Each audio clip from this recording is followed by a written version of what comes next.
இவங்க ஓகே. எப்படி number வாங்குவாங்களோ MLA, அந்த ரேஞ்சில் தான் இருக்கும் அவங்களோட ஃபைனல் இப்ப ரிசல்ட். திமுக அவர் சொன்ன மாரி திமுக, தாவேகா போட்டி அப்படி இருக்காது. சொல்கிறவங்க சொல்லட்டும், பர்சன்டேஜ் பற்றி எனக்கு கவலை கிடையாது. ரிசல்ட்டு தான் மேட்டர்ஸ். எத்தனை எம்எல்ஏ தொகுதி நீங்கள் ஜெயிப்பீங்க, எத்தனை எம்எல்ஏ தொகுதி நீங்கள் தூக்க போகிறீங்கன்னு.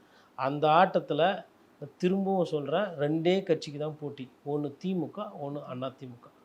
மே 4 முடிஞ்சதுக்கு பிறகு படம் ஒரு வேளை விஜய் சார் எதனா நடிக்கிறாரு, இல்லை எதனா படம் ரிலீஸ் பண்ணோம் கொள்ளோன்னா, ஏதோ ஒரு திராவிட முதலமைச்சரிடம் போய் அவர் இல்லை அவங்க அரசாங்கத்துக்கிட்ட பர்மிஷன் வாங்க வேண்டியது இருக்கும். ஏன்னா கவர்மெண்ட் தானே பர்மிஷன் கொடுக்குது ஷூட்டிங்கெல்லாம். இல்லைன்னா தமிழ்நாட்டில் ஷூட்டிங்கே எடுக்க முடியாது. வெளியூரில் போய் எதனா ஷூட்டிங் பண்ணணும். இதெல்லாம் நடக்கும். இன்னொன்று, இது எங்கே இப்போ ஆரம்பித்தாச்சு, இது எங்கே போய் நிற்க போகுதுன்னா, இன்னும் ஒரு 3-4 மாதம் கழித்து ஆல்ரெடி இப்போ நிறைய சட்டம் ஒழுங்கு பிரச்சனைலாம் இருக்குது. தாவேகா நிர்வாகிகளுமே ஒரு சில தவறான விஷயங்கள் எல்லாம் வரும். ஏன்னா இப்போ வேட்பாளராக நிறைய பேர் நல்லவங்களுக்கெல்லாம் சீட்டு கொடுத்துருக்காரு. கேஸ் வாங்கினவங்க,